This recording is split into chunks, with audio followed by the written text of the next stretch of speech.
चलिए ठीक है।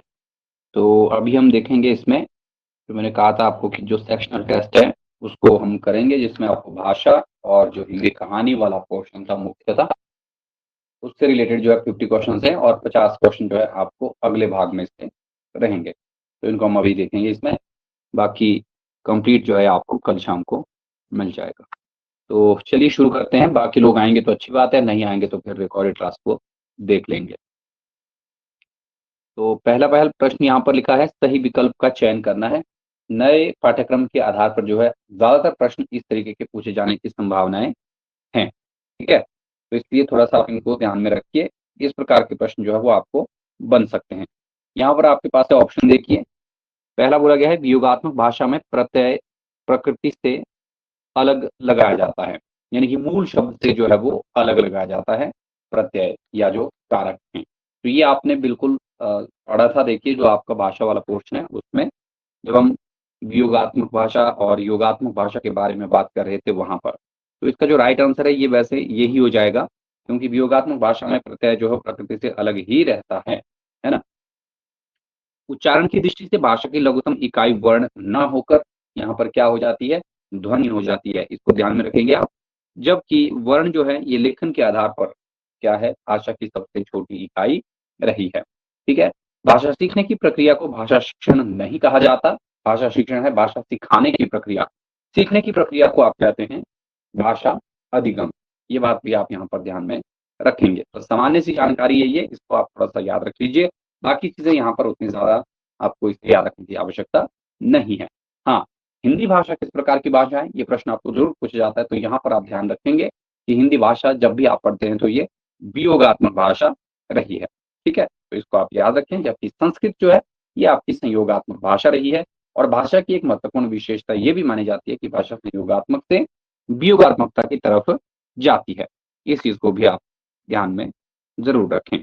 ठीक है, तो ये होगी आपकी सामान्य सी बात जो आपको पहले प्रश्न से याद रखनी थी। तो मैंने पहले भी कहा है, जब भी आप मॉक टेस्ट पढ़ते हैं या फिर प्रीवियस ईयर पेपर पढ़ते हैं तो आप जरूर जो है सभी ऑप्शन को देखने की कोशिश जरूर करें और प्रश्न को अलग अलग एंगल से भी देखिएगा कि किस तरीके से कौन सा प्रश्न जो है वो पूछा गया है और आगे भी पूछा जा सकता है।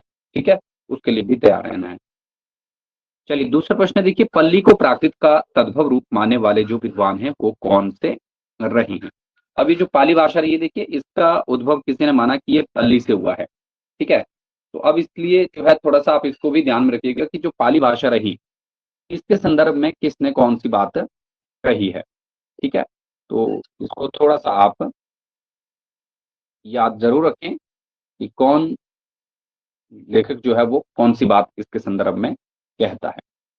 तो यहाँ पर जो राइट आंसर हो जाएगा आपका, देखिए वो होगा जो ये डॉक्टर भंडारकर रहे हैं, ऑप्शन नंबर डी। इन्होंने ये बात कही थी। ठीक है, तो थोड़ा सा आप इसको ऐसे करके भी याद रखिएगा। जो भी आपका, चाहे वो पाली के संदर्भ में हो या फिर किसी और भाषा के संदर्भ में रही हो, इन सबको आपको थोड़ा थोड़ा जरूर ध्यान रख लेना है। ठीक है, तो किसने माना था, ये भंडार कर रहे हैं। जबकि ये जो सिद्धार्थ रहे, देखिए यहाँ पर किसने माना था कि पाली की जो उत्पत्ति हुई है वो किससे हुई है, वो पाठ से हुई है। ये प्रीवियस पेपर में पूछा हुआ है, देखना। सिद्धार्थ के अनुसार पाली की उत्पत्ति किससे हुई है, पाठ से हुई है। और जो आपके आचार्य विदुशेखर रहे, इनका संदर्भ संबंध भी जो आपकी पाली रही है, देखिए इससे जरूर आता है। ठीक है, तो इन्होंने भी माना था कि भाई जो आपकी ये पाली शब्द ही है, इसकी उत्पत्ति किससे हुई है, पल्ली से हुई है, इसी शब्द से जो ऊपर लिखा है। ठीक है, लेकिन यहाँ पर प्रश्न पूछा गया है कि पल्ली को प्राकृत का तद्भव रूप, तो तद्भव रूप माना था भंडारकर ने। जबकि आचार्य विदुशेखर पल्ली से ही मानते हैं कि इसकी उत्पत्ति हुई है। तो ये आचार्य विदुशेखर से ही आपको याद रख लेना है। और ये जो पाली भाषा रही, देखिए इसे प्रथम देश भाषा कहा गया है। ठीक है, और इसको हम ग्रामीण भाषा भी कहते हैं, क्योंकि पल्ली से ही इनका मतलब था कि पल्ली क्या है, पल्ली का मतलब है गांव या ग्राम, जिसको हम कहते हैं। ठीक है, इसको आप याद रखें। ओके, ये बात होगी। और एक एक जो आपको ऑप्शन नंबर ए है, ए में देखिए कौसाम्बी यहाँ पर लिखा हुआ है। इसको भी आप याद रखना चाहें तो रख सकते हैं कि इन्होंने इसके संदर्भ में क्या कहा है। तो इन्होंने माना कि ये पाली जो बना है ये किससे बना है, मतलब वैसे तो इसको पंक्ति भी बोला गया है, बुद्ध वचन की जो पंक्ति रही है उसको कहा गया। लेकिन ये जो विद्वान कौशाम्बी रहे उनके अनुसार ये माना गया है कि इसकी उत्पत्ति पाल यानी कि इस तरीके से पाल ल उसमें हलंत रहता है, ठीक है, ये रहा और उसके बाद जो है ये बने बाद में फिर पाली ऐसे करके, ठीक है, ये माना था कौशाम्बी। तो ये अलग-अलग 4 ऑप्शंस थे, इनको थोड़ा-सा आप ध्यान में रखिए, किसने क्या माना है। इन चारों का संबंध जो है पाली भाषा से ज़रूर रहा है। हमेशा पाली की उत्पत्ति से ज़रूर आपको प्रश्न पूछा जाता है कि पाली जो भाषा रही है, इसकी उत्पत्ति किस विद्वान ने किस शब्द से मानी है, कैसे ये निकला था, ठीक है? एंड कुछ लोग जो है इसका क्षेत्र किसको मानते हैं, जबकि सर्वमान्य मत अनुसार मध्य प्रदेश की बोली जो है सर्वसम्मति से माना गया है कि पाली का प्रदेश रहा है। हालाँकि कुछ विद्वानों का मानना ये है कि ये मथुरा के आस-पास की रही, मगध के पास आस-पास की रही, पाटलिपुत्र यानी कि पटना की भाषा भी रही जिसके चलते इसका नाम रहे हैं, ठीक है? तो ये बात आप ध्यान में रखिए। डॉक्टर उदय नारायण तिवारी ने इसके संदर्भ में कुछ चीज़ें कही हैं, वो भी आप ध्यान में रखिएगा। सुनीति कुमार चटर्जी इसके संदर्भ में कुछ बातें कहते हैं, उनको भी आप ध्यान में रखना है। और आपने देखा होगा कि प्रीवियस ईयर पेपर में जो है आपको प्रीवियस ईयर नहीं, जो आपका ये सिलेबस है, उसमें आपको जो है ये बातें बताई हुई है कि आपको इनकी विशेषताएँ भी थोड़ी बहुत जो है वो याद रखनी पड़ेंगी, तो इसलिए इनको ध्यान में रखें, ठीक है? ये हो गया आपका दूसरा प्रश्न। आई होप कि आपको ये समझ आ गया होगा और इससे जो प्रश्न बनने की संभावनाएँ हैं, वो भी आपको समझ में आ गई होंगी। नेक्स्ट यहाँ पर अगला प्रश्न देखिए, पाली भाषा की विशेषताओं में शामिल नहीं है। यहाँ पर देखिए इसमें बोला गया है कि इसकी विशेषताओं में जो है शामिल कौन-सी नहीं है। तो सबसे पहले यहाँ पर बोला गया है देखिए इसमें रेफ का अभाव है, ठीक है? तो पाली की विशेषताओं में रेफ का अभाव, तो ये बात बिल्कुल सही है। रेफ का मतलब है र जो है अलग-अलग तरीके से क्या होता है प्रयुक्त किया जाता है इसमें। लेकिन यहाँ पर ये बोल रहा है कि इसमें इसका अभाव है। जैसे आप देखेंगे, जैसे नृत्य है, नृत्य इस तरीके से लिखा जाता है ना, तो ये नीचे जो र लगा है, ये क्या है? ये रेफ है, ठीक है? इसमें ये नृत्य की जगह क्या है? नचन है, ठीक है? यहाँ पर देखिए र नहीं लगाया गया, लेकिन उसमें क्या आ गया? व्यंजन द्वितीय करण हो गया, तो 2 व्यंजन आ गए एकदम से, ठीक है ना? तो 2 आ गए, तो यहाँ पर द्वितीय करण इसकी क्या है? विशेषता है। ये आपको अलग से याद रखने की आवश्यकता है कि रेफ का अभाव है और द्वितीय कर्ण इसमें आ जाता है। जैसे धर्म का धम हो जाना इसमें, ठीक है? तो नृत्य का नच हो जाना, है ना? ऐसे करके इसको ध्यान में रखेंगे। दूसरा इसमें 3 लिंग और 2 वचनों का प्रयोग हुआ है, तो ये भी बिल्कुल आपका क्या है, सही हो जाएगा कि 3 लिंग और 2 वचनों का प्रयोग इसमें रहता है, ठीक है? अब स के स्थान पर श और श का प्रयोग होता है, ये गलत है, ये उल्टा किया गया है यहाँ पर देखना। ये जो श और स हैं सॉरी श शलगम और श षटकोण जो है, इसके स्थान पर स यहाँ पर प्रयोग में लाया जाता है। ये थोड़ा-सा हट गया है, इसलिए इसको थोड़ा ठीक कीजिएगा। श के स्थान पर ख और छ का प्रयोग किया जाता है, ठीक है? जैसे भिक्षा की जगह भिक्षा और शिक्षा की जगह शिक्षा, पक्षी की जगह पक्षी, है ना? इसलिए इसको याद रख लें आप, है ना? ऐसे करके जो यहाँ पर जो पाली की विशेषताएँ होगी, इनको भी देखना है, ठीक है? तो इसको एक बार फिर से देख लीजिए, जो-जो चीज़ें इसमें रही हैं और नोट्स में जो है सारी चीज़ें ये आपको बताई हुई हैं, उनको वहाँ से पढ़ते रहिए साथ-साथ में। वररुचि द्वारा बताए गए प्राकृत के भेदों में शामिल कौन-सा नहीं है? तो देखिए वररुचि जो रहे हैं, जिनकी रचना का नाम था आपका प्राकृत प्रकाश, ठीक है? तो प्राकृत के संदर्भ में वररुचि का नाम बड़ा महत्वपूर्ण है। प्राकृत के संदर्भ में को जो भी महत्वपूर्ण तथ्य हैं, उनको आपने थोड़ा-सा ध्यान में रख लेना है। प्राकृत का जो प्रिय जो छंद रहा, वो गाथा छंद रहा है, इसको भी आप ध्यान में रखिएगा। जबकि जो आपका अपभ्रंश है, उसका जो प्रिय छंद है, वो दोहा या दूहा है ना? इसको आप ज़रूर याद रखें। लेकिन यहाँ पर बोला गया है, वररुचि द्वारा जो प्राकृत के भेद बताए गए हैं, वो कौन-कौन से रहे? तो आप सभी लोग जानते हैं कि जो प्राकृत के भेदों की जब हम बात करते हैं, तो इसके कुल मिला के जो 7 भेद बताए जाते हैं, जो भरत मुनि ने भी अपने नाट्य शास्त्र में बताए हैं। जिनमें से देखिए 4 जो हैं वररुचि ने बताए थे। वररुचि ने 4 बताए थे, महाराष्ट्री, पैशाची, मागधी और शौरसेनी। तो महाराष्ट्री यहाँ पर है, शौरसेनी भी है, मागधी भी है। लेकिन आर्षी जिसको हम अर्धमागधी कहते हैं, ये इन्होंने नहीं दिया था। ये किसने दिया था? ये दिया था हेमचंद्र ने। यहाँ पर ध्यान ये रख लेना है आपको कि 3 तो ये हो गए, चौथा इसने कौन-सा बताया था? पैशाची इसने बताया था। ठीक है? ये है वररुचि का। वररुचि के 4 कौन-कौन से हो गए? महाराष्ट्री, शौरसेनी, मागधी और पैशाची। जबकि अर्धमागधी यानी कि आशील जो रखा था ये हेमचंद्र ने इसका एक भेद किया। इसके अलावा हेमचंद्र ने 2 अन्य भेद भी किए, पैशाची से चूली का पैशाची और अपभ्रंश। ये तीसरा भेद किसने किया था? ये प्राकृत का भेद किया था हेमचंद्र ने। और कुल मिला के ये कितने हो गए? 7 हो गए। इनमें से जो आदर्श प्राकृत माना जाता है वो महाराष्ट्री को माना जाता है। इस बात को भी आप ध्यान में जरूर रखें। इसके अलावा ये जो अर्धमागधी रहा है, इसके बारे में भी बहुत बार प्रश्न पूछे गए हैं, तो इसको आप ध्यान में रखिएगा कि ये जो अर्धमागधी है, मागधी और शौरसेनी के बीच के क्षेत्र की जो भाषा रही, उसको ही अर्धमागधी प्राकृत नाम दिया गया। और साथ ही साथ आपको ध्यान में रख लेना है कि जो 7वीं शताब्दी में एक ग्रंथ था, देखिए श्री जिंदा सगणी महत्र का, उसका नाम था निशीथ चूर्णी, जो कि हमने पीछे पढ़ा था जब हम भाषा के संदर्भ में पढ़ रहे थे। तो उसका जिक्र, उसमें जो है हिंदू शब्द का उल्लेख भी हुआ है उस ग्रंथ में। ठीक है। इसके अलावा आप देखेंगे कि जो जैन साहित्य रहा है, उसका प्रयोग भी अर्धमागधी में ही हुआ है, यानी कि आर्षी में, है ना। जैन साहित्य में साहित्य का जो रहा, उसमें जो है इसका प्रमुख रूप हमें देखने को मिलता है। और जो महावीर स्वामी के उपदेश रहे हैं, वो अगर आपको एग्जैक्टली बोले, हालांकि वो तो रहेगा प्राकृत, लेकिन प्राकृत के किस रूप में, तो फिर आपको वहां पर याद रख लेना है वो अर्धमागधी प्राकृत में उन्होंने दिए हैं। अब यहाँ से एक चीज आपको और ध्यान रख लेनी है कि प्राकृत का संबंध किस भाषा से हो गया? ये हो गया आपका सॉरी, प्राकृत का संबंध हो गया जैन धर्म से। ठीक है, ऐसे करके। और जो आपकी पाली रही, पाली का संबंध हो गया आपका बौद्ध धर्म से। ये प्रश्न भी कई बार पूछे जाते हैं, तो इसलिए इसको भी आप थोड़ा सा ध्यान में रखेंगे। चलिए नेक्स्ट क्वेश्चन कौन सा देखिए। नेक्स्ट क्वेश्चन है यहाँ पर, शुक्ल जिसे हिंदी का प्रथम प्रौढ़ गद्य लेखक मानते हैं। तो ये तो एक साधारण सा प्रश्न था, बार बार ये प्रश्न पूछा जाता है। तो यहाँ पर आपको ध्यान रख लेना है कि ये हो जाएगा आपका जो राम प्रसाद निरंजनी रहे हैं।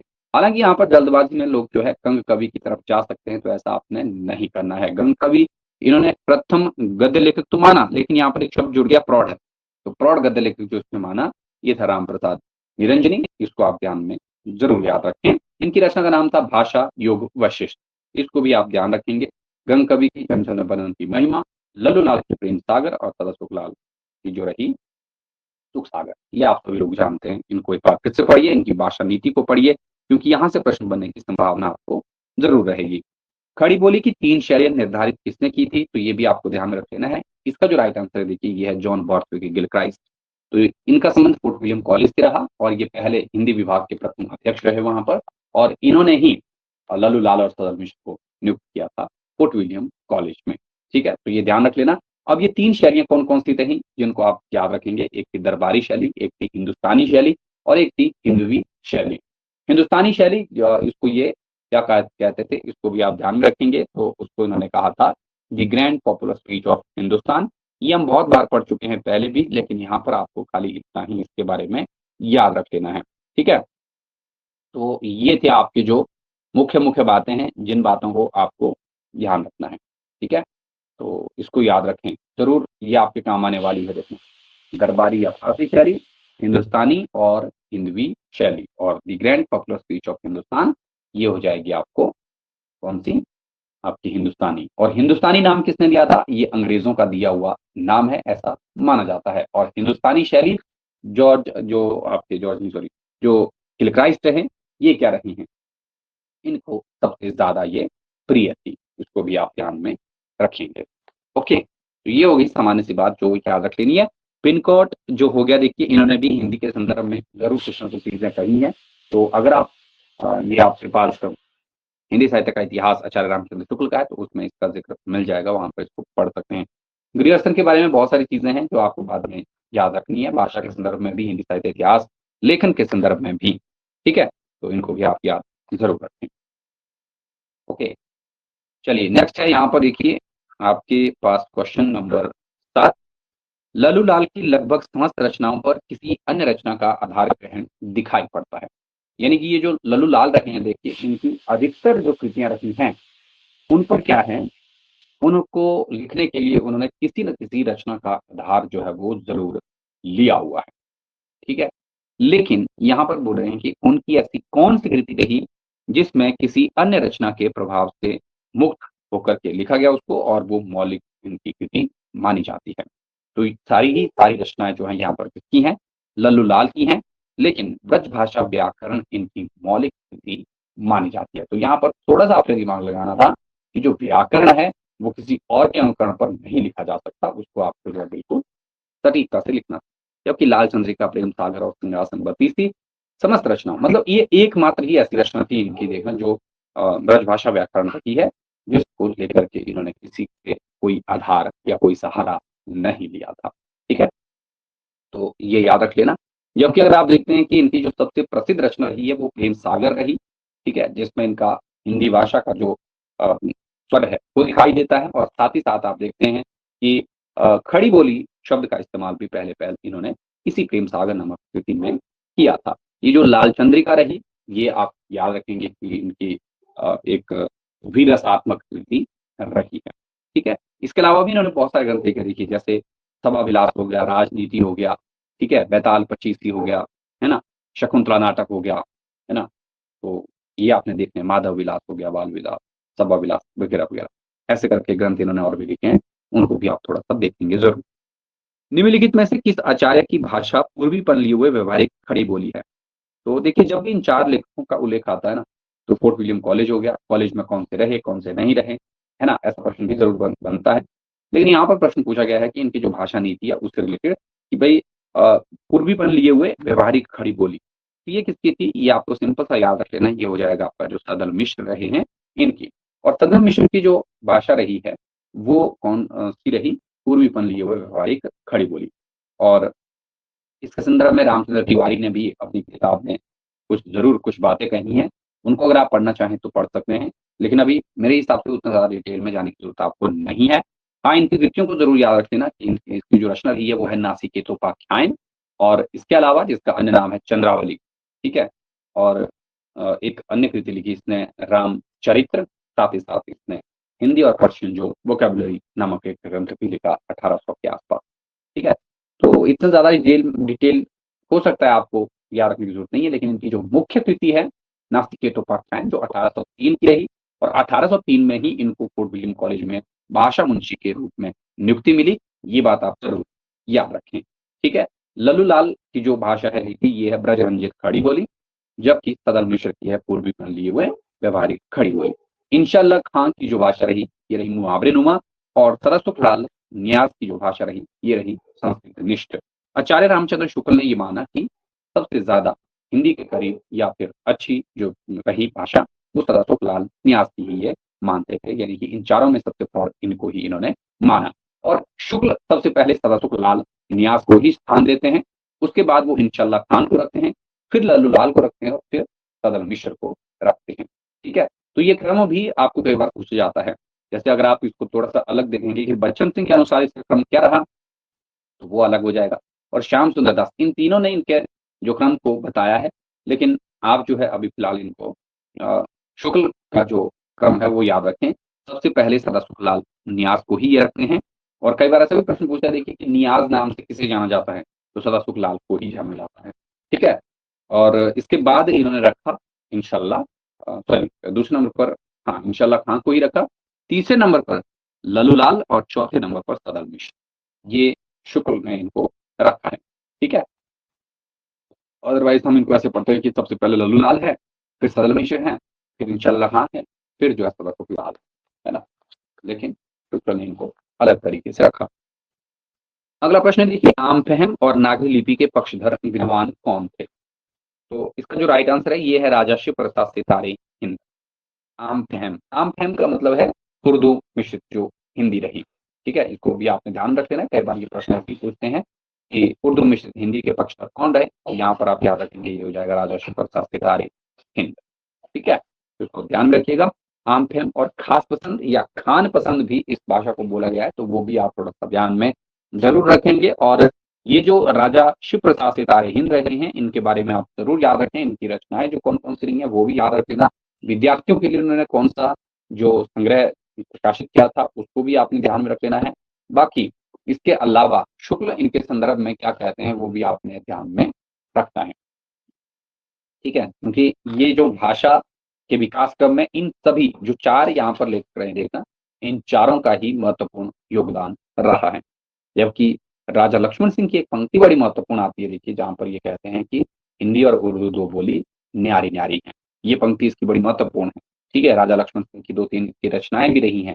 ठीक है, जहाँ पर ये रघुवंश हो गया, मेघदूत हो गया, है ना, और शकुंतला नाटक जो रहा, ठीक है, वो रही। लेकिन इनकी सबसे महत्वपूर्ण बात यही है, जहाँ पर ये कहते हैं कि हमारे मत में हिंदी और उर्दू दो बोलियां न्यारी-न्यारी हैं, और हिंदी इस देश के हिंदू बोलते हैं, उर्दू यहाँ के मुसलमानों और पारसी पढ़े हुए हिंदुओं की बोलचाल है। ठीक है, तो इस तरीके से ये कहते हैं, है ना? तो इसको याद रखना है आपको। ये इन्होंने रघुवंश एक रचना भी है इनकी, उसकी भूमिका में ये बातें बोली थी। ठीक है, तो इसको आप ध्यान में रखिएगा। और शकुंतला जो नाटक था देखिए 1862 में, ये खड़ी बोली हिंदी में लिखा गया था, इनका प्रारंभिक नाटक माना जाता है, उसको भी आप ध्यान में जरूर रखेंगे। इसके बाद आता है यहाँ पर नवीन चंद्र राय, ये हिंदी के प्रबल समर्थक माने जाते हैं, इसको ध्यान में रखना है आपको। ठीक है, हिंदी का समर्थन इन्होंने किया था।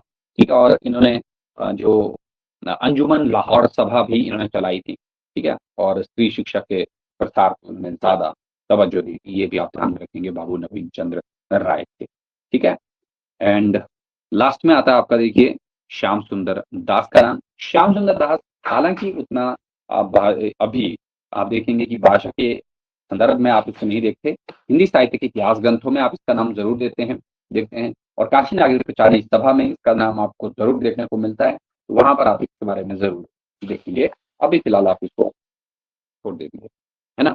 नेक्स्ट है यहाँ पर सत्यामृत प्रवाह पुस्तक के लेखक कौन है, तो ये हैं जो श्रद्धाराम फिलौरी रहे, इनकी ये कृति रही है सत्यामृत प्रवाह। ठीक है, तो इसको आप ध्यान में रखें, है ना, सत्यामृत प्रवाह। अब श्रद्धाराम फिलौरी जो रहे देखिए, इन्होंने एक तो याद रखना कि जो प्रसिद्ध आरती रही है ओम जय जगदीश हरे, उसकी भी रचना की थी। और ये जो सत्यामृत प्रवाह है, ये इनकी गद्यात्मक रचना रही है, और गद्यात्मक रचनाओं में इनका एक प्रसिद्ध उपन्यास भी रहा, जो भाग्यवती नाम से इन्होंने लिखा था 1877 में, जिससे इनको बहुत ज्यादा प्रसिद्धि भी मिली थी, और बहुत सारे लेखकों ने उसे हिंदी का प्रारंभिक उपन्यास भी माना है। ठीक है, ये भी आपको ध्यान में रख लेना है श्रद्धाराम फिलौरी से याद। और इनकी कुछ पद्यात्मक रचनाएं भी रही है, जैसे धर्म रक्षा हो गया, है ना, उपदेश संग्रह हो गया, शतोपदेश हो गया, तत्व दीपक हो गया, ऐसे कुछ रहे इनके अन्य ग्रंथ भी, लेकिन वो उतने ज्यादा महत्वपूर्ण नहीं है। आपके काम का जो है, या तो सत्यामृत प्रवाह को याद रख लीजिए, या ओम जय जगदीश हरे को याद रख लीजिए, या फिर भाग्यवती को याद रख लीजिए, जो कि उनकी औपन्यासिक कृति रही है, उसको आपने जरूर याद रख लेना है, वो काम की हो जाएगी। ठीक है, फिर इसके बाद आते हैं मुल्ला वजही। मुल्ला वजही जो है, ये दक्षिणी खड़ी बोली जो हिंदी रही है देखिए, उसके दूसरे चरण के लेखक माने जाते हैं। इसमें आपने ध्यान रख लेना है कि इनकी जो प्रसिद्ध रचना है वो है सदरस। सदर सुखलाल के बारे में हम पहले पढ़ चुके हैं, और बाबू नवीन चंद्र राय के बारे में भी हमने पीछे देख लिया। ठीक है, खड़ी बोली के संबंध में असत्य कथन का चयन करना है। अब आपको देखिए, खड़ी बोली, ब्रज और अवधि, तीनों की विशेषताएं और तीनों के महत्वपूर्ण तथ्य, ये आपको जरूर याद रखने हैं, क्योंकि ये आपके पाठ्यक्रम में अलग से जो है वो दिए हुए हैं, इसलिए इसको एक बार आपने जरूर याद रख लेना है। यहाँ पर बोला गया है इसके संदर्भ में असत्य कथन कौन सा है, तो खड़ी बोली को उत्तरी भारत में अपने साहित्य का माध्यम बनाने वाले प्रथम रचनाकार राम प्रसाद निरंजनी हैं। तो यहाँ पर बोला गया है कि उत्तरी भारत में अपने साहित्य का माध्यम बनाने वाले पहले रचनाकार किसको माना गया, ये माना गया आपका जो यहाँ पर जो राम प्रसाद निरंजन। तो यहाँ पर थोड़ा सा ये क्या हो गया, गलत हो गया, बाकी तो ठीक है। लेकिन उत्तरी भारत में खड़ी बोली को अपने साहित्य का माध्यम बनाने वाले जो पहले रचनाकार हैं वो हैं गंग कवि। ठीक है, इसको आप ठीक कीजिए, बाकी ओके हो जाएगा, है ना। पहले गंग कवि है, बाद में राम प्रसाद निरंजनी होंगे, है ना। ये आकार बहुला भाषा लोक साहित्य की दृष्टि से संपन्न भाषा है, तो बिल्कुल सही बात है। जो आपकी ये भाषा रही खड़ी बोली, लोक साहित्य की दृष्टि से संपन्न भाषा है, बहुत सारा इसमें साहित्य जो आपको मिलता है। इसमें प्रारंभिक स्वरों का लोप रहता है, ये भी बिल्कुल सही है। इसकी विशेषताओं में कि जो प्रारंभिक स्वर है वो इसमें लुप्त हो जाता है, जैसे इकट्ठा की जगह यहाँ पर कट्ठा। ठीक है, इस प्रकार की चीजें मिलती है ना, इस चीज को याद रखिएगा। और इसके अलावा यहाँ पर बोला गया है देखिए, इसमें कर्ता कर्म व संबंध जैसे कारकों का प्रयोग मिलता है। हाँ, ये बात भी सही है कि इसमें जो कारक है वो करता है कर्म संबंध जैसे रहते हैं। ठीक है, तो ये यहाँ पर आपका खड़ी बोली हो गई। इसके अलावा भी खड़ी बोली की बहुत महत्वपूर्ण बातें रही हैं। खड़ी बोली का स्वर्ण युग क्या रहा, खड़ी बोली के प्रारंभिक महाकाव्य कौन सा रहा, खड़ी बोली का आधुनिक काल में श्रेष्ठ महाकाव्य कौन सा रहा, उसको ध्यान में रख लेना है। साथ ही साथ इसमें अन्य जो चीजें रही हैं वो कौन कौन सी रही हैं, है ना, उनको आप जरूर ध्यान में रखें। इसका भौगोलिक क्षेत्र जो है वो कहाँ कहाँ आता है, और ये जो आपका आकारांत है, इकारांत है, वाकारांत है, क्या है, इस प्रकार से भी आप इसको थोड़ा सा जरूर ध्यान में रखेंगे। ठीक है, तो ये कुछ बातें हैं जिन बातों पर गौर करना आप लोगों के लिए जरूरी है। ठीक है, चलिए आगे देखते हैं। इसके बाद जो अगला प्रश्न देखिए, ब्रज भाषा के संबंध में सही कथन कौन सा है। अब ब्रज भाषा के संदर्भ में बोला गया है कि उचित कथन आपको देखना है कि कौन सा इसमें है। इसका विकास शौरसेनी अपभ्रंश के उत्तरी रूप में हुआ है। तो यहाँ पर अब ब्रज भाषा के बारे में बोला गया है कि शौरसेनी के अपभ्रंश के उत्तरी रूप से नहीं हुआ है, बल्कि ये किससे हुआ है, ये हुआ है जो आपका मध्यवर्ती रूप है। ठीक है, इसको ध्यान में रखिएगा। ये छोटी छोटी बातें हैं, इन्हीं को ही आपने याद रख लेना है, और ये सारे ही प्रश्न जो है आपको पढ़ाए गए हैं या पढ़े हुए हैं आपने, आपने जो नोट्स रखे होंगे अपने पास, उसमें भी आपको ये सारी चीजें मिल जाएंगी। लास्ट में आप जरूर देखेंगे कि आप कितने क्वेश्चन ठीक कर सकते थे, क्योंकि यहाँ पर अगर हम लाइव पोल के जरिए इन क्वेश्चनों को करेंगे तो बहुत ज्यादा टाइम उसमें लग जाएगा। ठीक है, तो इसलिए आप खुद को असेस कीजिए, खुद से जितने ज्यादा आप जो है बिल्कुल मतलब जितना आप डिसिप्लिन रहेंगे, और तभी आपको जो है वो पता लगेगा कि क्या सही है क्या गलत है ना। सिंसियरिटी के साथ जो है आपको बताना है या आप करना है कि मैं इतना ठीक कर सकता था या कर सकती थी, नहीं तो फिर गड़बड़ हो जाएगी, है ना। तो उत्तरी रूप से नहीं बल्कि मध्यवर्ती रूप से ही इसका विकास हुआ। ठीक है, इसको याद रखिए। इसके बोली क्षेत्रों में मेरठ, दिल्ली, बिजनौर, आगरा, सहारनपुर, मथुरा आदि है नहीं। यहाँ पर ये गड़बड़ हो गया। देखिए, ये जो दिल्ली, मेरठ, बिजनौर इत्यादि का एरिया आ गया, ये किसका है, ये है आपका जो खड़ी बोली रही है उसके। यहाँ पर ब्रज भाषा के जो है आगरा और मथुरा, ये दो ही क्षेत्र हैं फिलहाल, है ना। तो ये भी आपको पता होना चाहिए बोली क्षेत्रों से संबंधित जो बातें हैं। ठीक है, तो इनको याद रखिए। इसका अन्य नाम है अंतर्वेदी व उपबोलियां हैं बुक्सा, जादवटी, डांगी। ठीक है, आदिकालीन साहित्य में इसका आरंभ पिंगल नाम से मिलता है। ठीक है, तो ये भी आपको यहाँ पर ये कथन तो सही हो जाएगा। अन्य नाम है अंतर्वेदी, ब्रज भाषा का अन्य नाम अंतर्वेदी हो जाएगा। उपबोलियां इसमें भुक्सा और जादवटी एंड डांगी बिल्कुल सही है। एंड साथ ही साथ आदिकालीन साहित्य में इसका आरंभिक नाम पिंगल है। ठीक है, आदिकालीन साहित्य में ये थोड़ा सा यहाँ पर गड़बड़ हो गया। ठीक है, आदिकालीन साहित्य में इसका आरंभिक पिंगल नाम मिलता है, बिल्कुल ठीक है। वैसे तो इसमें कोई गड़बड़ नहीं है, यहाँ तक तो बिल्कुल ही ठीक है। ठीक है, अन्य नाम अंतर्वेदी और उपबोलियां वगैरह वगैरह सब कुछ हो गए हैं। यहाँ पर आगे बोला गया है कि शुरुआती रूप इसका जो था वो क्या है, वो पिंगल ही मिलता है। हाँ ठीक है, ठीक है, जो डिंगल और पिंगल शैली की हम बात करते हैं ना, तो ये ठीक हो जाएगा। यहाँ पर ऑप्शन नंबर 1 जो है वो गलत है, दूसरा भी गलत हो गया, एंड तीसरा जो है यहाँ पर क्या हो गया आपका, बिल्कुल सही हो जाएगा। ठीक है, एंड चौथा नाम है देखिए, सूफी साहित्य में ब्रजभाषा अपने चरम पर रही। नहीं, सूफी साहित्य में ब्रजभाषा ठीक है अपने चरम पर रही, जिस कारण भक्ति काल को ब्रजभाषा का स्वर्ण युग कहा जाता है। तो भक्ति काल जो है वो ब्रजभाषा का स्वर्ण युग नहीं रहा, बल्कि ब्रजभाषा का स्वर्ण काल जो माना जाता है वो माना जाता है रीति काल को। सूफी साहित्य में ठीक है ब्रजभाषा अपने चरम पर रही, ये गलत है। सूफी साहित्य जो है वो अवधि भाषा में रहा, ना कि ब्रजभाषा में। ये बात आप ध्यान में जरूर रखेंगे। ज्यादातर जो साहित्य रहा सूफी साहित्य वो अवधि का ही मिलता है, ब्रज का नहीं था। आगे बोला गया है अवधि की विशेषताओं में शामिल कौन सी नहीं है। तो अवधि उदासीन, आकार बहुला या वाकारांतता है। ठीक है, लरिकवा, बिटुवा, है ना, ये वाकारांतता आती है लास्ट में, बिल्कुल सही है। तो एक तो ठीक हो गया। ठीक है, दूसरा ऑप्शन क्या है इसमें, संज्ञा के 3 ही रूप इसमें देखने को मिलते हैं जो अवधि की हम बात कर रहे हैं। तो यहाँ पर संज्ञा के 3 रूप कौन कौन से आते हैं उनको भी आपने ध्यान में रख लेना है। जैसे एक ही शब्द है, जैसे उसमें उदाहरण में हमने देखा था कि जैसे लड़का लड़का है, अगर कोई उसको लरिका, लरिकावा, लरिकाउना, है ना, ये 3 रूप जो है मिलते हैं, ये बिल्कुल सही है। यहाँ पर ऑप्शन नंबर बी भी हो गया। विशेषण इसमें विकारी ही रहते हैं, तो ये बात यहाँ पर गड़बड़ है। विशेषण इसमें क्या होते हैं, अविकारी होते हैं, इसको याद रख लेना, जो आपका अवधि भाषा है।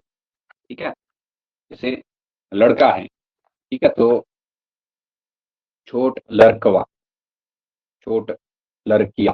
ठीक है, यहाँ पर क्या है, छोट का मतलब है छोटा, वो क्या है, विशेषता है ना।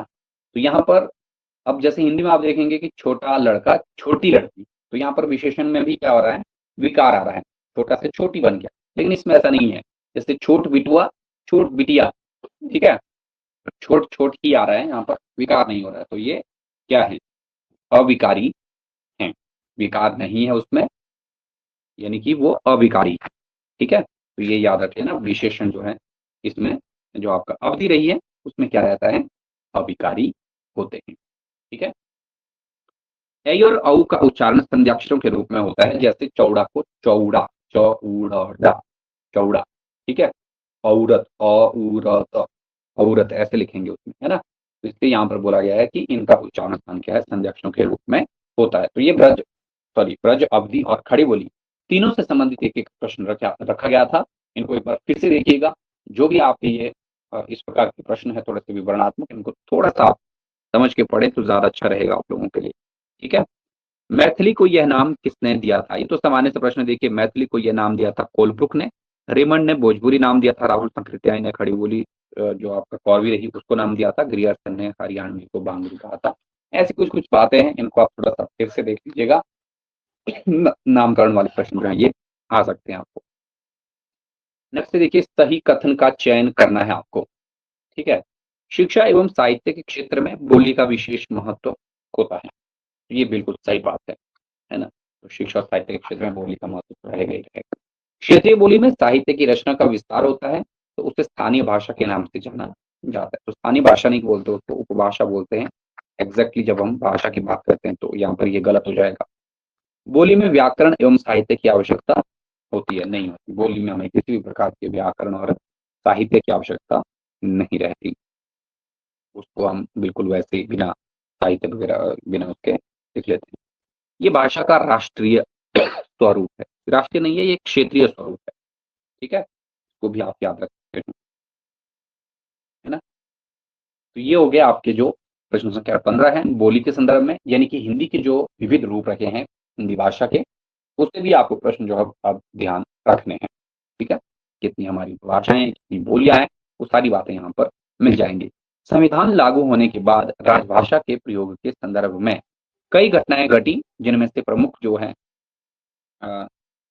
ये 4-5 घटनाएं रही। तो यहाँ पर ये बोला गया है कि उन घटनाओं को आप जो है बिल्कुल क्रमानुसार लगाइए कि वो कौन कौन सी घटनाएं जो है वो रही हैं। ये प्रश्न भी बड़ा महत्वपूर्ण हो सकता है, इसलिए थोड़ा सा आप इसको एक बार जरूर देखें कि कौन कौन सी बातें जो है इसमें रही। ठीक है, तो सबसे पहले यहाँ पर बोला है, देखिए राष्ट्रपति का आदेश, ये तो बिल्कुल पहले था, बिल्कुल सही बात है। 1955 में राष्ट्रपति का आदेश हुआ, जिसमें ये बोला गया कि हिंदी और इंग्लिश दोनों भाषाएं अपनाई जाती रहेंगी, लेकिन प्रारंभिक 15 वर्षों तक जो है वो अंग्रेजी में ही काम होगा, लेकिन हिंदी को भी साथ में अपनाया जाएगा और बाद में अंग्रेजी की जगह हिंदी ले लेगी, लेकिन ऐसा हुआ नहीं। प्रारंभिक जो राष्ट्रपति का आदेश आता है ये 1955 में रहा। उसके बाद आता है दूसरे नंबर पर लिखा है राजभाषा संकल्प। राजभाषा संकल्प आया था 1968 में। ये थोड़ा सा गड़बड़ हो गया, क्योंकि उससे पहले 1955 में ही हो गया था आपका ये राजभाषा आयोग। ठीक है, राजभाषा आयोग 7 जून 1955 आया। ठीक है, तो राजभाषा आयोग के संदर्भ में आप जरूर जानते हैं कि इसमें भी वही चीजें थी जो हमने लगभग लगभग राष्ट्रपति के आदेश में देखी थी, वैसे ही। ठीक है, फिर उसके बाद यहाँ पर क्या हो जाएगा, पहले हो जाएगा राष्ट्रपति का आदेश, यानी कि ऑप्शन नंबर डी इसमें ठीक हो जाएगा। देख लीजिए, 1955 राजभाषा आयोग भी 1955, राजभाषा अधिनियम बना 1900 ये बना आपका जो 1963, ऐसा रहा कुछ, है ना। राजभाषा अधिनियम 1963, हाँ ठीक है। उसके बाद लास्ट में आया आपका राजभाषा संकल्प, ये आया 1968। ऐसे करके इसको आप ध्यान में रखेंगे। इसकी कुछ कुछ सिफारिशें रही हैं, वो ज्यादा डिटेल में पढ़ने के लिए आप जो है नोट से भी पढ़ सकते हैं, लेकिन यहाँ पर आप थोड़ा सा इसमें ध्यान में रखें कि हिंदी के संदर्भ में ही ये सारी बातें जो है वो रही हैं, सारी घटनाएं हुई हैं। ठीक है, चाहे राजभाषा अधिनियम में आप देखें स्टेट का जो वर्गीकरण है ना, या फिर कुछ और चीजें हैं, है ना, राजभाषा संकल्प में कौन कौन से संशोधन किए गए, ठीक है, किन चीजों को स्वीकार किया गया, किन चीजों को हटाया गया, ठीक है, 8वीं सूची में का उल्लेख भी इसमें हुआ बाद में, है ना। तो ये सारी बातें जो है इसमें रहती हैं, इनको आप एक बार जरूर देखें ताकि आप जो है उन सभी चीजों को भी थोड़ा सा जान सके। इसको देखना है आपको हिंदी के विकास क्रम या संवैधानिक स्थिति के बारे जब हम पढ़ते हैं वहां पर, ठीक है। जब तक भाषा बोलचाल में थी तब तक वह भाषा या देश भाषा ही कहलाती रही। जब वह साहित्य की भाषा हो गई तब उसके लिए अपभ्रंश शब्द का व्यवहार होने लगा। प्रस्तुत कथन आचार्य रामचंद्र शुक्ल ने अपने हिंदी साहित्य के इतिहास ग्रंथ में कहा है। और बार बार ये प्रश्न मैंने आपको बताया कि ये जो देश भाषा शब्द है ये इन्होंने कहाँ से लिया था, इन्होंने विद्यापति से लिया था, देसिल नामक शब्द से, ठीक है। और जो भरतमुनि रहे उन्होंने भी इसको देश भाषा ही नाम दिया है अपभ्रंश को, ये भी आप थोड़ा सा ध्यान में जरूर याद रखेंगे। तो ये सामान्य सी बातें हैं जिनको आपको जरूर ध्यान रखना है। ओके, तो पढ़ते रहिए। नेक्स्ट यहाँ पर देखिए, हिंदी और उर्दू में कोई अंतर नहीं है सिवाय इसके कि हिंदी नागरी में लिखी जाती है और उर्दू फारसी लिपि में, ठीक है।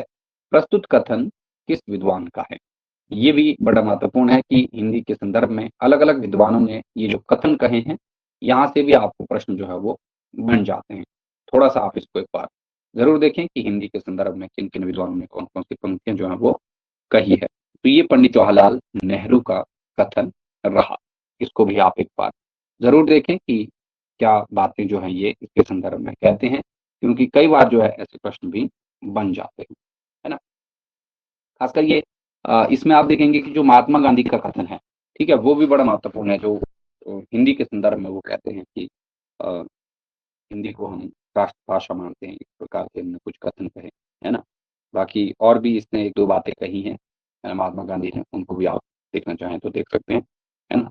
बाकी राजा लक्ष्मण सिंह का कथन भी रहा जो महत्वपूर्ण हो सकता था, जो हमने पहले बता दिया कि हिंदी और उर्दू को इन्होंने कहा था कि दो बोलियां न्यारी न्यारी हैं, और ये इससे मिलता जुलता ही है, इसीलिए यहाँ पर राजा लक्ष्मण सिंह को रख दिया गया ऑप्शन में। तो इसमें कंफ्यूज नहीं होना है, जिसने जो बात कही है उसको वैसे ही याद रखना है आपको, ठीक है। राम मोहन राय ने कहा था कि इस समय देश की एकता के लिए हिंदी अनिवार्य है, ये ध्यान रखना है आपको। राम मोहन राय, जो राजा राम मोहन राय रहे, इन्होंने बोला कि इस समय देश की एकता के लिए हिंदी अनिवार्य है। और लास्ट में भीमराव अम्बेडकर, इन्होंने कहा कि भाई ऊंची से ऊंची शिक्षा के लिए जो है क्या होनी चाहिए, शिक्षा का माध्यम जो है हिंदी होना चाहिए। ये पंक्ति कुछ इस तरीके से है, इनकी बड़ी महत्वपूर्ण पंक्ति है, इसको भी आप ध्यान में रखें। शिक्षा की बात जो है अम्बेडकर ने जरूर की है, इसलिए इसको आप ऐड कर सकते हैं इसको कि हिंदी को ऊंची से ऊंची शिक्षा का माध्यम होना चाहिए। किसने माना? डॉक्टर भीमराव अम्बेडकर ने, ठीक है। बहुत सारे कथन जो है आप, अगर आपने दृष्टि वाली बुक ली हुआ तो उसमें मिल जाएंगे ये कथन, है ना। उन्होंने हिंदी भाषा के संदर्भ में कहे हैं, तो वो देख सकते हैं आप लोग, ठीक है। देवनागरी के संदर्भ में असंगत कथन या सॉरी सत्य कथन बोला गया है, यहाँ पर कौन सा है उसको बताना है आपको, देवनागरी के संदर्भ में बोला गया है, ठीक है। तो यहाँ पर देखिए, इसका प्रारंभिक प्रयोग अशोक के शिलालेखों में मिलता है। तो अशोक के शिलालेखों में नहीं मिलता है, ये कहाँ पर मिलता है फिर का प्रारंभिक प्रयोग, है किसी को मालूम?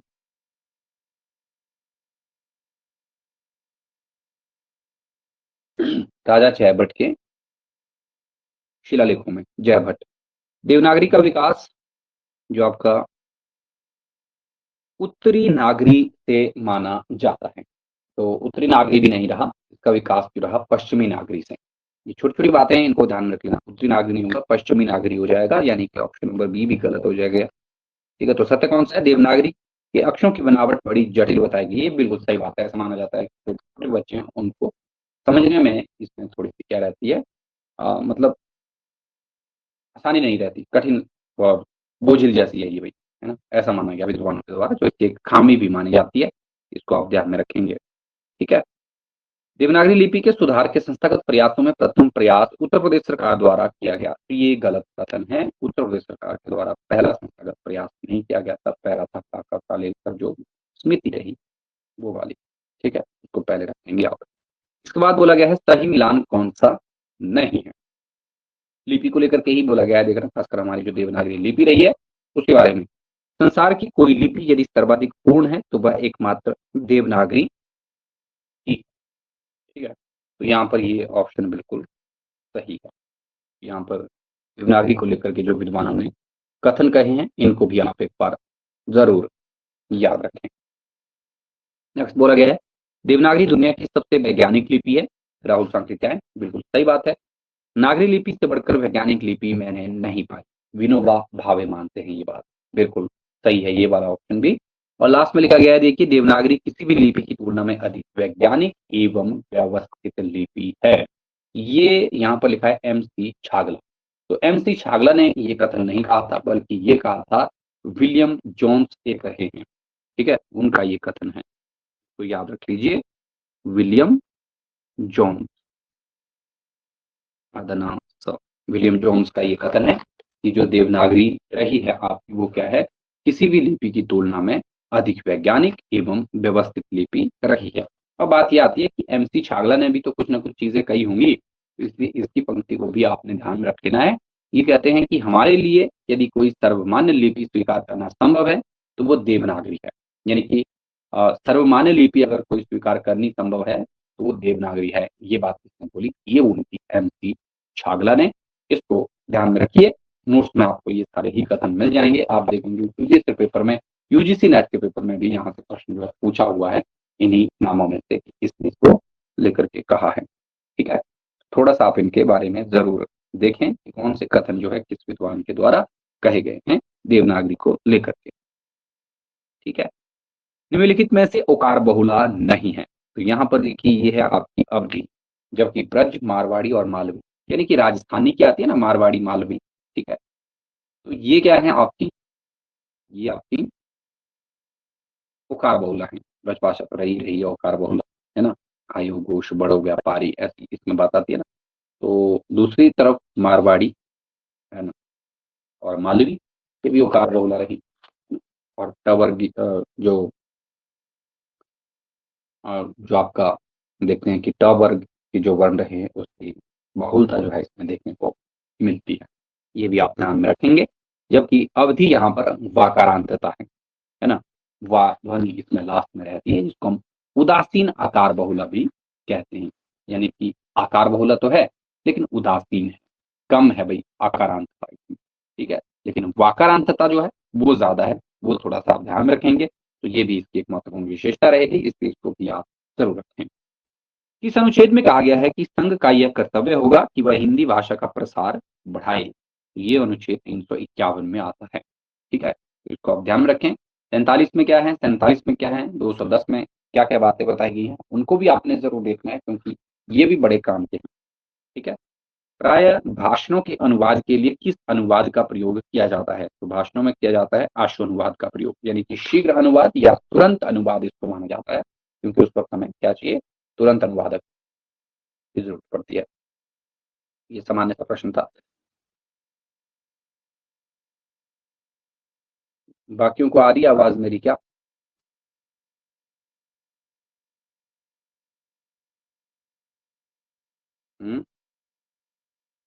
सचिन, आपके पास नेटवर्क तब शायद कम होगा, आप एक बार फिर से जो है ज्वाइन कर लीजिए, नहीं तो फिर समस्या होगी।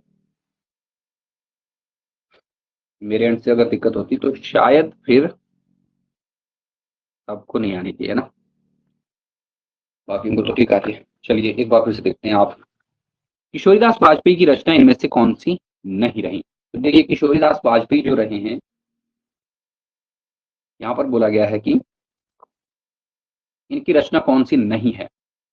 तो एक तो इन्होंने लिखा प्रवेशिका हिंदी व्याकरण, ये इनकी रचना नहीं रही, इसको आप ध्यान में रखेंगे। ये रचना है राम दहीन मिश्र की। ये प्रीवियस ईयर पेपर में पूछा हुआ प्रश्न है, इसलिए इसको ध्यान में रखें। एक बार फिर से ज्वाइन कीजिए सचिन, फिर से ज्वाइन कीजिए, तब जो है आपको सुनाई दे पड़ेगा फिर, है ना, नहीं तो फिर ऐसे ही चलता रहेगा कार्यक्रम, ठीक है। अब ब्रज भाषा का व्याकरण ये इन्होंने लिखा। इससे पहले भी आपने देखा कि सिर्फ ब्रज भाषा व्याकरण अगर होगा तो वो किसका था, वो लल्लू लाल का, है ना, जो आपने थोड़ी देर पहले जो है यहाँ पर पढ़ा। लेकिन यहाँ पर है ब्रज भाषा का व्याकरण, ये किशोरीदास वाजपेयी की रचना है। राष्ट्रभाषा का प्रथम व्याकरण ये भी इन्होंने ही लिखा, इस चीज को भी आप थोड़ा सा ध्यान में जरूर रखें कि कौन कौन सी बातें जो है वो इनसे रही हैं। ठीक है, और एक है हिंदी शब्द अनुशासन, ये भी इनकी ही कृति रही है, जबकि सिर्फ और सिर्फ शब्द अनुशासन जो रही है वो थी हेमचंद्र जी। इसको इस तरीके से भी आप ध्यान में जरूर रखेंगे। तो यहाँ पर प्रविष्टिका हिंदी व्याकरण जो है ये ग्रंथ रहा रामदही मिश्र का। बाकी तीनों ही ग्रंथ जो है जो व्याकरण से संबंधित रहे हैं किशोरीदास वाजपेयी ने लिखे हैं। ठीक है, कई बार जो है किशोरीदास वाजपेयी को भी जो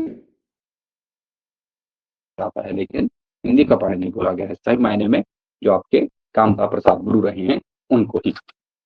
ठीक है, नेक्स्ट यहाँ पर शुक्ल के अनुसार कौन सा लेखक अपने समय का सच्चा हिंदी हितैषी और सिद्धहस्त लेखक था? तो ये बात इन्होंने बोली थी जो श्रद्धाराम तिवारी रहे हैं इनके संदर्भ में। ठीक है, ये ध्यान रख लेना है शुक्ल किस विद्वान के बारे में कौन सा कहता है। ठीक है, कभी कभार हो सकता है ऐसा प्रश्न आपको पूछ लिया जाए। एक टोकरी भर मिट्टी कहानी के संदर्भ में असंगत कथन का चयन करना है। इसका प्रकाशन वर्ष 1901 में है, बिल्कुल सही बात है। और दूसरा इसका ऑप्शन है, देखिए छत्तीसगढ़ मित्र जो छत्तीसगढ़ पत्रिका में प्रकाशित हुई थी।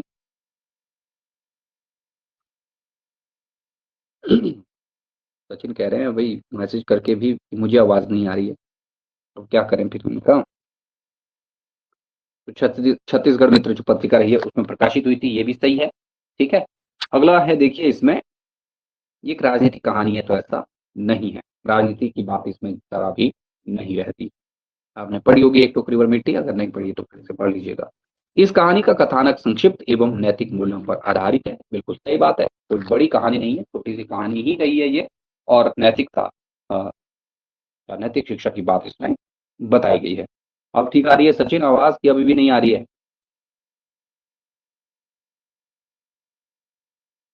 नहीं, नेटवर्क शायद कम है इनके पास, तभी आ रहे हैं जा रहे हैं। ठीक है, प्रेमचंद की कहानियों का सही क्रम कौन सा है? तो यहाँ पर जो प्रेमचंद की कहानियां हैं उसमें बताना है आपको। सबसे पहले दुनिया का अनमोल रत्न 1907 में रही, ईदगाह 1933 की है, बड़े भाई साहब 1934 की है, कफन जो है ये 1936 की है। ये चारों ही कहानियां आपके पाठ्यक्रम में शामिल है। दुनिया का अनमोल रत्न जो है देश प्रेम से संबंधित कहानी है, जो कि आप देखेंगे कि जमाना पत्रिका में प्रकाशित रही। और जो सोचे वतन इनका कहानी संग्रह रहा उसमें रही। सोचे वतन में कुल मिला के 5 ही कहानियां जो है वो रही हैं। ठीक है, इसको भी आप ध्यान में रखेंगे।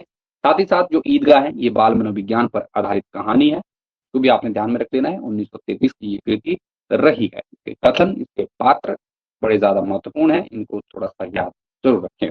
जो बड़े भाई साहब कहानी है ये भारतीय शिक्षा व्यवस्था पर एक व्यंग्यात्मक कहानी रही है, इसको भी आप ध्यान में रखें। और लाखनाथ आपकी कफन ये एक जनवादी कहानी में गिनी जाती है, इनको याद रखिए। छोटी सी कहानी है ये, बड़ी महत्वपूर्ण कहानी है। ठीक है, और कफन शीर्षक से इनका कहानी संग्रह भी रहा, वो भी आप ध्यान में रख लीजिएगा।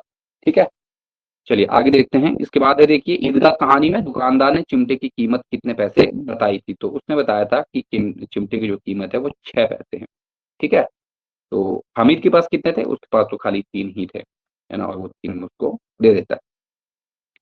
बच्चों की कल्पना के अनुसार किस पात्र के काबू में बहुत से जिन हैं? ये प्रश्न यहाँ पर बताया गया है। देखिए चौधरी साहब जो एक पात्र आता है इसमें, इसके काबू में बहुत सारे जिन हैं।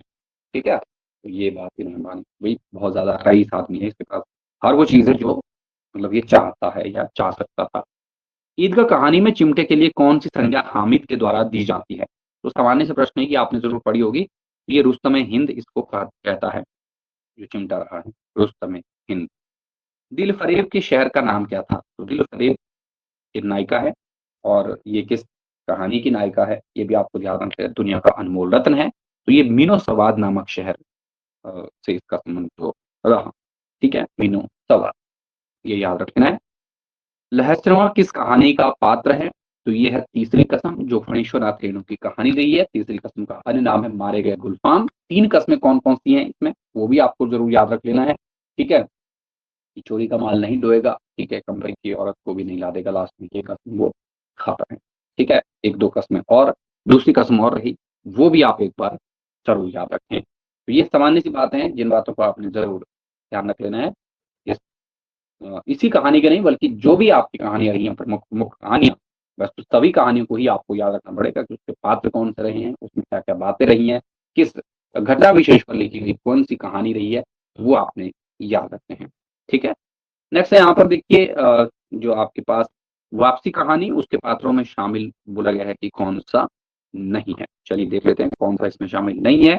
तो यहाँ पर है देखिए, अमर हो गया, नरेंद्र हो गया, बसंती हो गया, महेश्वर। महेश्वर इसमें नहीं आता, महेश्वर आता है रोज कहानी का पात्र। ठीक है, तो वो आप बाद में देख लेंगे उसको। और फिलहाल यहाँ पर आप इतना ही याद रखें। दुलाई वाली मार्मिकता की दृष्टि से भाव प्रधान होने के कारण एक उल्लेखनीय कहानी है। प्रस्तुत कथन किस आलोचक का है? तो ये जो कथन कहा गया है, ये बोला गया जो आपके पास देखिए यहाँ पर रामचंद्र शुक्ल रहे हैं, उन्होंने ये बात कही है कि ये भाव प्रदान होने के कारण क्या है, उल्लेखनीय है। सर हीरामन था। मनीषा क्या कह रहे हैं?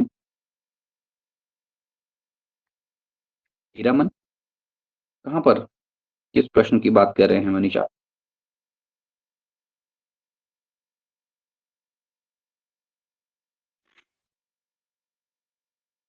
हम्म। तीसरी कसम कहानी की। हाँ हीरामन वो तो था ही था, ये गौण पात्रों की बात हो रही है ना। तीसरी कसम में हीरामन हीराबाई वो तो नहीं है, लेकिन अन्य पात्रों की बात मैं यहाँ पर कर रहा हूँ। ठीक है, उनको याद रखना, वो तो रखना ही पड़ेगा, वो तो मेन पात्र है। हीरामन के दोस्त थे सर वो। हाँ, प्रस्तुत कहानियों को उनके प्रकाशन वर्ष के अनुसार आधार पर सही क्रम में लगाइए। तो यहाँ पर जो कहानियां देखिए उनको क्रमानुसार लगाने के लिए बोला गया है, जो आपके पाठ्यक्रम में शामिल है। ये काम तो पहले पहल करना है, ये मैंने बार बार आपको बताया भी था कि जो भी नाटक, जो भी उपन्यास, जो भी निबंध, कहानियां आपको लगी हुई हैं, उनको क्रम वाइज आप जरूर याद रखें। एक आधा प्रश्न यहाँ से आपको जरूर मिल जाएगा।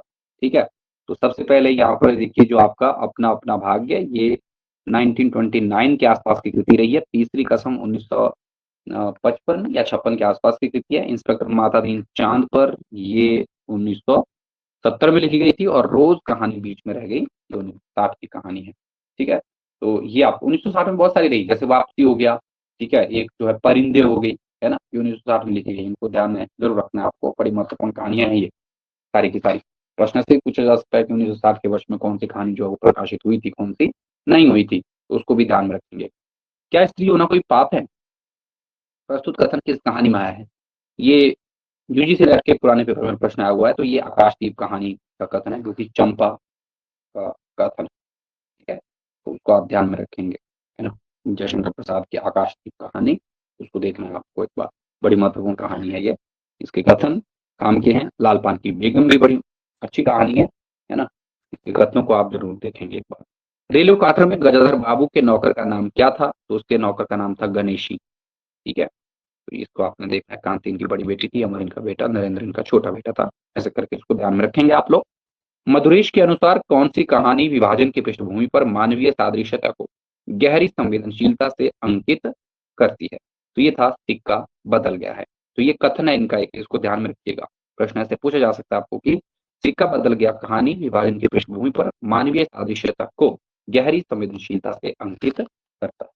ठीक है, तो ये ध्यान में रख लेना आपको, है ना। मधुरेश इन्होंने कहे। डॉक्टर गोपाल राय, उनके कथन बड़े महत्वपूर्ण हैं आधुनिक काल की कहानियों के संदर्भ में, इसकी ओर ध्यान रखना है। इंस्पेक्टर मातादीन चांद पर कहानी किस संग्रह में शामिल है? तो ये जो इंस्पेक्टर मातादीन चांद पर रहा देखिए, ये है आपका ऑप्शन नंबर सी, टूटता हुआ गणतंत्र। और ये व्यंग्यात्मक कहानी रही है, और इनकी व्यंग्यात्मक विधाओं में आप देखेंगे कि बहुत सारे इन्होंने व्यंग्यात्मक ग्रंथ लिखे हुए हैं। उनको एक बार आप जरूर देखें कि कौन कौन से हरिशंकर प्रसाद ने लिखे थे। ठीक है, वहां से प्रश्न आपको आ सकता है।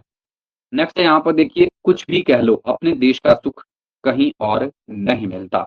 ये कथन किस कहानी में आया? तो कथनों से रिलेटेड प्रश्न तो आपको पढ़ने ही पड़ेंगे। इसके लिए आप चाहे रटा मारिए या कुछ और चीज कीजिए, ये तो आपको पढ़ने ही पड़ेंगे। ये परिंदे कहानी में आता है, जो लतिका का कथन है ये, तो आप ध्यान में रखेंगे। परिंदे में ये कथन आया हुआ है। परिंदे के कथन भी बड़े महत्वपूर्ण है ना। वापसी के कथन उतने ज्यादा है नहीं कथन, लेकिन फिर भी पूछे जा सकते हैं, है ना। थोड़ा बहुत उनको याद जरूर रखना है आपको। ठीक है, इनमें से कौन सी कहानी में शैली में लिखी गई है? तो अमृतसर आ गया है, मैं पूरा का पूरा जो वर्णन है वो खुद बता रहे होते हैं लेखक, है ना। में शैली में, ध्यान रखें, उसने कहा था पूर्व की शैली में लिखी गई है। लाल पान की बेगम, ये वर्णनात्मक है और आंचलिकता परक शैली में लिखी गई है। ठीक है, इसको ऐसे याद रखिए। रोज कहानी के संदर्भ में असंगत कथन कौन सा है? रोज यानी कि गैंग्रीन कहानी जो रही है अज्ञे की, उसके बारे में बोला गया है प्रथम भाग में बताया गया है कि बचपन की बातूनी और चंचल लड़की के विवाह उपरांत बिल्कुल बदल जाती है। तो ये बिल्कुल सही बात है। ये प्रश्न यूजीसी नेट में इस तरीके से पूछा गया था कि जो मालती थी, ये ध्यान रखना यहाँ पर मालती है ये, ठीक है? तो ये बचपन में क्या रही? वाचाल थी और चंचल थी। बातूनी यानी कि बोलने वाली, ज़्यादा बोलने वाली और चंचल स्वभाव की थी। तो ये ऐसे इनकी विशेषताओं में आ गया। लेकिन विवाह के बाद क्या है? बिल्कुल बदल जाती है। दूसरे भाग में क्या दिखाया गया कि उसकी अंतर्द्वंदग्रस्त जो मानसिक स्थिति है, शारीरिक जड़ता है और थकान का कुशल-अंकन हुआ है। बिल्कुल सही बात है। तीसरे भाग में महेश्वर की यांत्रिक दिनचर्या, महेश्वर इसका पति रहा, ठीक है? उसकी यांत्रिक दिनचर्या है, अस्पताल के एक जैसे ढर्रे के नित्य चिकित्सा क्रम का अंकन इसमें हुआ है कि ये गैंग्रीन के जो रोगी रहे हैं, उनके किसी के कभी टाँग काट रहा है, कभी किसी की बाजू को काट रहा है ना? तो इसकी यही डेली रूटीन दिखाई गई है इसमें तीसरे भाग में। और कहानी का अंत ये बताया गया है कि 11:30 बजे का घंटा ध्वनि से होता है। 11:30 बजे नहीं था ये, सिर्फ 11 बजने के घंटे के साथ जो है वो होता है। और मालती के घंटे गिनना उसके जीवन की आशा नहीं बल्कि निराशा को प्रकट करता है और साथ-साथ उसकी कारुणिकता को प्रकट करता है। ठीक है? तो ऑप्शन नंबर डी इसमें क्या हो जाएगा? असंगत यानी कि गलत हो जाएगा। ठीक है? ये याद रखिए। नेक्स्ट यहाँ पर सही मिलान कौन-सा नहीं है? बिरजू लालपान की बेगम, बिल्कुल सही बात है, लालपान की बेगम का ही ये पात्र है। जया जो है आकाशदीप की पात्र आती है, बोधा सिंह सिक्का बदल गया है का नहीं है, बल्कि ये है उसने कहा था, इसका पात्र है ये। ठीक है? ये ध्यान में रखेंगे। अब्दुल गफूर ये इंस्पेक्टर मातादीन चांद पर का ही पात्र रहा है, तो बिल्कुल सही बात है। अमृतसर आ गया है कहानी और भीष्म कहानी के संदर्भ में कौन-सा कथन नहीं कहा गया? यहाँ पर देखिए, ये देश विभाजन के समय पाकिस्तान से हिंदुस्तान आने वाली ट्रेनों में दहशत, अविश्वास और अनिश्चय भरे यात्रियों की मानसिकता की कहानी है।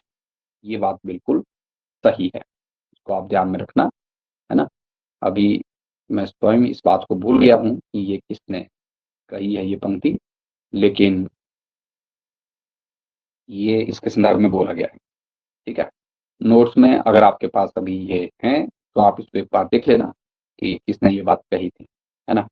दूसरे नंबर पर यहाँ पर आया है देखिए, भारत पाक विभाजन के दर्द को उसकी पूरी गहनता में उकेरने वाली कहानी है।